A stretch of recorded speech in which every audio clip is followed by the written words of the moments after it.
இது வந்து active learning method ஏஎல்எம்னு சொன்னேன் இல்லையா, அது active learning is the opposite of passive learning. So பாசிவ்னா என்னது, ரெகுலர் கிளாஸ் ரூம் எப்படி இருக்கும்னா which involves one way interaction, lectures மட்டும் கொடுத்துட்டு போற மாதிரி இருக்கிறது தான் வந்து passive learning method. Active learning method la there is two-way interaction, discussions, problem solving, care studies. I think இது வந்து case studies, care studies னு கொடுத்திருக்காங்க. There are more spelling mistakes in this book. Role plays and other methods. So இந்த மாதிரி நிறைய ஒரு involvement உள்ள method தான் இந்த active learning method. So in this both students and teacher speak. இது வந்து it is not teacher centered learning method, it is learner centered learning method. So teacher centered na teacher மட்டுமே முழு பொறுப்புல இருக்கிற learning method இது கிடையாது. இது வந்து learner centered learning method. ஏன்னா learners தான் அவங்களுக்கு என்ன தேவைங்கிறதையே வந்து டிசைட் பண்ண போறாங்க. So role playing, case studies, group project, think pair share இந்த டெக்னிக் யூஸ் பண்றது, peer teaching, debates, teaching and short demonstrations, class discussion, இந்த மாதிரி ஐடியாஸ் எல்லாம் இந்த இதுக்குள்ளக்க ஆக்டிவ் லேர்னிங்குள்ளக்க வருது. ஸோ நார்மலாக நம்ம ஃபாலோ பண்ணிக்கிட்டு இருக்கிற ட்ரெடிஷ்னல் வே ஆஃப் டீச்சிங்குள்ளக்க what we say and what they hear இதுதான் வந்து பேப்பரில் தெரியும். நம்ம என்ன சொல்கிறோம், அவன் என்ன கேட்டான் அதுதான் தெரியும் முந்தி. சரியா? அதுக்கடுத்து இப்போ டூ வே மெத்தட் கம்யூனிகேஷன், நம்ம ஒன்று சொல்லுவோம் அவன் ஒன்று சொல்லுவான். அப்போ வந்து we conclude which is correct which is wrong, why it is correct அப்படிங்கிறதையும் நம்ம சொல்லுவோம். ஏன் நான் சொல்றது கரெக்ட் நீ சொல்றது தப்பு, இல்லை ஏன் நான் வந்து இந்த விதத்துல சொல்றேன் நீ சொல்றதும் கரெக்ட் நீ ஏன் ஏத்துக்கிறேன் அப்படின்னு சொல்லி வி கிவ் ரீசன்ஸ். இந்த மாதிரி இருக்கிறது பேர் தான் active learning method. Principles of active learning method: reflective, negotiated, critical, complex, engaged. 5 கொடுத்திருக்காங்க. Students reflection on the meaning of what is learned. Reflective, நம்ம படிக்கிற ஒரு விஷயத்த அதே மாதிரி வேற எங்கேயாவது பார்த்தோம் அப்படின்னா அதுல ரிஃப்ளெக்ட் ஆகணும். ஓகேவா? நம்ம படிக்கிற ஒரு விஷயத்த அது வேற எங்கேயாவது பார்த்தா அது ரிஃப்ளெக்ட் ஆகணும். Negotiated, negotiation of goals and methods of learning between students and teachers. இந்த லேர்னிங் இந்த லெசனை டீச் பண்ணும் போதுல இந்த அப்ஜெக்டிவ்ஸ் எல்லாம் நான் அச்சீவ் பண்ணிடுவேன்னு நினைச்சிட்டு தான் நம்ம டீச் பண்ணவே ஆரம்பிப்போம். ஏன்னா லெசன் பிளான் அப்படித்தானே எழுதுவோம், அப்ஜெக்டிவ்ஸ் அப்படின்னு போட்டுட்டு என்னென்னலாம் அந்த ஸ்டூடெண்ட்ஸ் வந்து அச்சீவ் பண்ணுவாங்க அந்த லெசனை முடிச்சதுக்கு அப்புறம் அப்படின்ட்டு.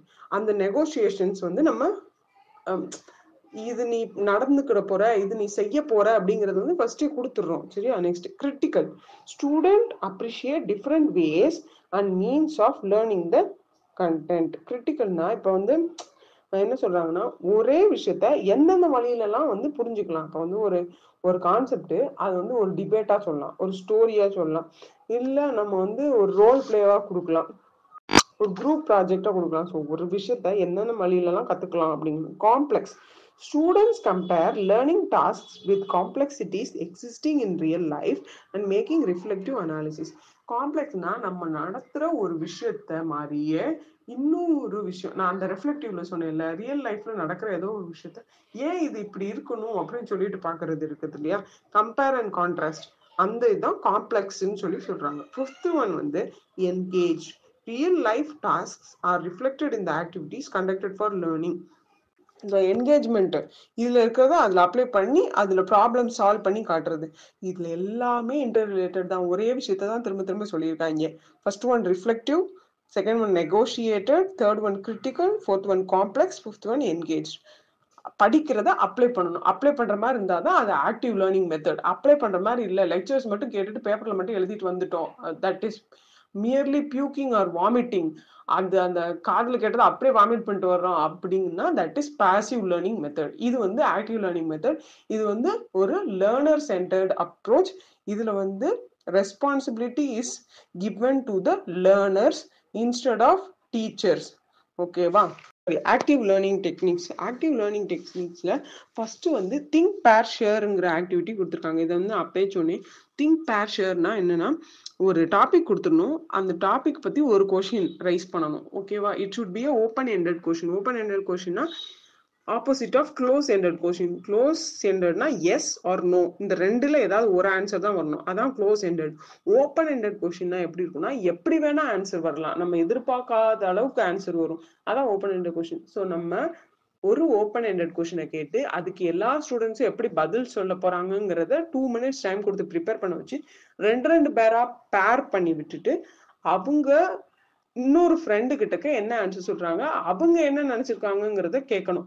ஸோ ரெண்டு பேரும் கேட்கும் போதுல நான் இப்படி நினைச்சிருக்கேன், நீ இப்படி நினைச்சிருக்கேன்னு அவங்க ஷேர் பண்ணிக்கணும். ஸோ திங்க், பேர், ஷேர், இதான் அந்த activity. Next question, sorry, next technique வந்து 1 minute டெஸ்ட் பேப்பர். 1 minute கொடுத்துட்டு நம்ம கொடுக்குற ஒரு விஷயத்தை பத்தி அவங்க என்ன நினைக்கிறாங்கிறத எழுத வைக்கிறது. ஸோ 1 to 2 minutes டைம் கொடுக்கலாம். ஸோ அவங்களுக்கு எழுத முடிச்சதை நம்ம அடுத்த கிளாஸ்ல, ஓகே, நெக்ஸ்ட் பீரியட் நம்மளுக்கு எப்போ வருதோ அப்போ அவங்களோட ரெஸ்பான்சஸை நம்ம அட்ரஸ் பண்ணிக்கலாம். இது வந்து இதனால கரெக்ட், இது வந்து இதனால தப்பு அப்படின்னு. தேர்ட் ஒன் வந்து ப்ரொவைடிங் ஃபீட்பேக். எப்பயுமே இன்கரெக்ட் ஆகும்போது, நம்ம டெஸ்ட் பேப்பர் கரெக்ட் பண்றோம்னாலே இன்கரெக்ட் ஆகிருச்சு அப்படின்னா நெக்ஸ்ட் கிளாஸ்ல கண்டிப்பா வந்து ஈச் ஸ்டூடெண்ட்டுக்கு டைம் ஸ்பெண்ட் பண்ணி இது ஏன் தப்பு, இது எதனால தப்பு அப்படிங்கறத சொல்லணும். ஒரே மிஸ்டேக் எல்லாரும் பண்ணியிருந்தாங்கன்னா you can tell it in common, but individual மிஸ்டேக்ஸுக்கு கண்டிப்பா explanation must be given to each child. Next cooperative learning. Cooperative லேர்னிங்ல students learn effectively when they are working together. So இந்த டெக்னிக் மூலமா அந்த கிளாஸ் எப்பயுமே ஆக்டிவா இருக்கிறத நம்ம ஃபீல் பண்ண முடியும். Communication skills, problem solving skills, critical thinking skills எல்லாம் டெவலப் ஆகும். ஏன்னா ஒரு பிரச்சனை இருக்குது, அதை நீங்க எல்லாம் சேர்ந்து சால்வ் பண்ணும் போதுல ஒரு ஒவ்வொருத்தரும் ஒவ்வொரு மாதிரி யோசிச்சு அதுக்கு ஒரு சொல்யூஷன் கொடுக்க ட்ரை பண்ணுவாங்க. Next class discussion. Another way for students to teach each other is through class discussion. As students take turns discussing the subject, you can assess their knowledge and discover which student grasped the concept and to what extent. Class discussion போதுல எல்லாரும் அவங்க point சொல்லிட்டு உட்காருவாங்க. So everyone is getting a chance and we are here to judge which person has come close to our concept. நம்ம சொல்லி கொடுத்த கான்செப்டுக்கு க்ளோஸா யார் வரா, யார் எக்ஸாக்டா நம்ம சொன்னதை வந்து புரிஞ்சுக்கிட்டு இருக்கா அப்படிங்கிறது வந்து நமக்கு ஈஸியா புரிஞ்சிடும். ஸோ கிளாஸ் டிஸ்கஷன் இது வந்து ஒரு technique. So think, pair, share, அது first technique. 1 minute test paper. Second technique providing feedback. Third technique cooperative learning. Fourth technique class discussion. Fifth technique. Next advantages of active learning methods. Active learning மெத்தட்னால நம்மளுக்கு என்ன advantage கிடைக்குது? ரிசர்ச்லாம் சொல்லியிருக்கு, increased content knowledge வந்து கிடைக்குது, ஏன்னா எல்லா ஸ்டூடெண்ட்ஸும் பார்ட்டிசிபேட் பண்றதுனால. Develops critical thinking, problem solving ability. அடுத்து creative thinking, collaborative and interpersonal skills improvement ஆகுதுன்னு சொல்லியிருக்காங்க. கொலாபரேட்டிவ்னா எல்லாரும் சேர்ந்துருக்குது, இன்டர்பர்சனல்னா தனக்குள்ள இருக்கிற ஸ்கில்ஸ் எல்லாத்தையுமே டெவலப் பண்ணிக்கிறாங்க. இப்போ நம்ம சான்ஸே கொடுக்கலன்னா டெவலப் பண்ணவே மாட்டாங்க. Students engage in higher order thinking. Higher order thinking நம்ம நினைக்காத அளவுக்கு வித்தியாசமான அளவுக்கு யோசிக்கிறது. ஓகேவா? Next promote research paste learning through investigations. நிறைய கொஸ்டின்ஸ் கேட்கறது மூலமா நிறைய ரிசர்ச்சஸ் நடக்கிற அளவுக்கு அவங்க திங்க் பண்ணுவாங்க. லீடர்ஷிப் குவாலிட்டி என்கரேஜ் பண்ணுது. இன்டகிரேஷன் ஆஃப் ப்ரையர் நாலேஜ், இதுதான் ரொம்ப முக்கியம். என்ன நினைச்சேன்னா, இப்போ ஒரு கான்செப்ட் நம்ம சொல்லி கொடுக்குறோம்னா அந்த கான்செப்டோட ப்ரையர் நாலேஜ் என்னங்கிறத ஃபர்ஸ்ட் நம்ம அண்டர்ஸ்டாண்ட் பண்ணிக்கணும். எப்பயுமே லெசன் பிளான் எழுதும் போதுல நம்ம வந்து என்னென்ன கொஸ்டின்ஸ்லாம் கேட்க போறோம்னு எழுதுவோம். அப்ப அவங்க நம்ம கேட்கிற கொஸ்டின்ஸ் எல்லாமே அவனுக்கு தெரியுமா, அவன் பார்த்திருக்கானா, அவன் இதை பத்தி கேள்விப்பட்டிருக்கானான்னு தான் கேட்போம். ஏன்னு கேட்டீங்கன்னா that is called testing the previous knowledge. அவனுக்கு அந்த கான்செப்டை பத்தி என்ன முன்னாடி தெரிஞ்சிருக்கு, என்ன இதுவரையும் தெரியல, எதை நம்ம இந்த லெசன்ல தெரியப்படுத்த போறோம் அப்படிங்கறத விஷயம். ஸோ இந்த ஆக்டிவ் லேர்னிங் மெத்தட் மூலமா ப்ரையர் நாலேஜை நியூ நாலேஜோட இன்டகிரேட் பண்றோம், விச் மீன்ஸ் சேர்க்கிறோம்.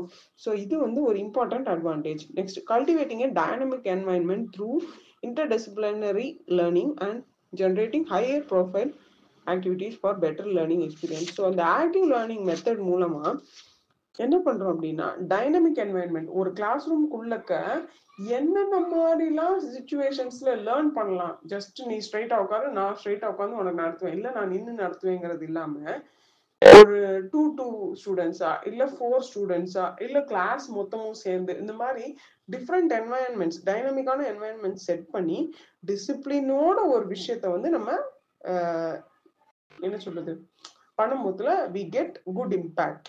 அது வந்து ஒரு நல்ல மெத்தடுங்கிறாங்க. Better experience. நெக்ஸ்ட் வந்து லாக்டவுன் டைம்ல இந்த மாதிரி இது வந்து ரொம்ப யூஸ்ஃபுல்லா இருந்துச்சு. எப்படி அப்படின்னா act as a guide rather than a lecturer. So அடிக்கடி நம்ம பேசிட்டே இருக்கிறோம் அப்படின்னா நமக்கு வந்து எல்லாருக்குமே போர் அடிச்சிடும். ஸோ லாக்டவுன் டைம்லலாம் வந்து நம்ம ஆன்லைன் கிளாஸ் தான் பண்ணிட்டே இருந்தோம். நம்மளுக்கு வந்து என்ன செய்யும் அப்படின்னா நம்மளே பேசிட்டே இருந்தோம் போர் அடிக்கும்ல. So we should engage ourselves in polling questions or clicker questions. இப்போ நம்மளுக்கு இந்த யூடியூப் கம்யூனிட்டியில கூட வரும் 4 கொஷின் ஒரு கொஷின் காமிச்சிட்டு 4 ஆப்ஷன் காமிச்சிட்டு ஏதாவது ஒன்று செலக்ட் பண்ண சொல்லும். நம்ம வந்து செலக்ட் பண்ணுவோம். அது இத்தனை பெர்சன்டேஜ் பேர் இதுக்கு ஓட் பண்ணியிருக்காங்க அப்படின்னு சொல்லிட்டு காட்டும். அதே தான் இந்த இதுலயும். ஸோ அப்போ வந்து ஸ்டூடெண்ட்ஸ் எத்தனை பேர் அட்டென்டிவா கவனிச்சிட்டு இருக்காங்க அப்படின்னு நம்மளுக்கு தெரியும். நம்ம சொன்னது எவ்வளவு தூரத்துக்கு அவங்களுக்கு ரீச் ஆயிருக்கு அப்படிங்கிறது நம்ம புரிஞ்சுக்கலாம். Next second point, maintain open communication with students. So நம்ம இப்போ ஆன்லைன்ல தான் நடத்திட்டே இருக்கோம்னு வச்சுக்கோங்க. இப்போ நம்ம நடத்தி முடிச்சிடுவோம், சிலபஸ்லாம் கம்ப்ளீட் பண்ணிடுவோம். ஆனால் அவனுக்கு புரிஞ்சிச்சா இல்லையான்னு தெரிஞ்சுக்கிறது எப்படி? ஸோ கால்ஸ் மூலயமா இமெயில்ஸ் மூலயமா நம்ம வந்து ஸ்டூடெண்ட்ஸ் கூட கான்டாக்ட்ல கண்டிப்பா இருக்கணும். ஓப்பன் கம்யூனிகேஷன் இருந்தா மட்டும்தான் அவனுக்கு என்ன புரிஞ்சிருக்கு புரியலங்கிறது நமக்கு தெரியும். ஏன்னா நம்ம ஜஸ்ட் வெப் கேமராவை பார்த்து டீச் பண்ணிட்டு மட்டும் தான் இருக்கும். அவனோட ஐ கான்டாக்ட் வந்து நம்மளுக்கு கிடைக்கிறது இல்லை. ஏன்னா அப்படி கிடைச்சாதான் நமக்கு இவனுக்கு புரிஞ்சிருக்கு புரியலங்கிறது தெரியும். அதனால use calls or emails to contact with the students, answer their questions then and there. Third வந்து encourage students interaction, facilitate interaction and get students to exercise. இப்போ நான் நடத்துறேன், நீ எல்லாருமே அமைதியா மியூட்ல போடுன்னு சொல்றதுக்கு பதிலா இப்ப இவங்களும் பேசுங்க, இவங்களும் பேசுங்கன்னு சொல்லிட்டு நம்ம டைரக்ட் பண்ணி ஸ்டூடெண்ட்ஸையும் இன்ட்ராக்ட் பண்ண வைக்கணும் அப்படின்னு சொல்லி சொல்றாங்க. நம்ம மட்டுமே பேசிட்டு இருக்கக்கூடாது. Fourth, be flexible and creative. Online லேர்னிங்னாலே போர்டமும் டென்ஷனும் அதிகமா இருக்கனால அப்பப்ப ஹியூமர் வந்து நம்ம ஆஸ் அ டீச்சரா மெயின்டைன் பண்ணணும். அப்பதான் வந்து நம்மளோட ஸ்ட்ரெஸ்ஸும் போகும், அவங்களோட இன்ட்ரெஸ்ட் ஃபார் லிசனிங்கும் அதிகமாகும். Next, explore interactive online tools.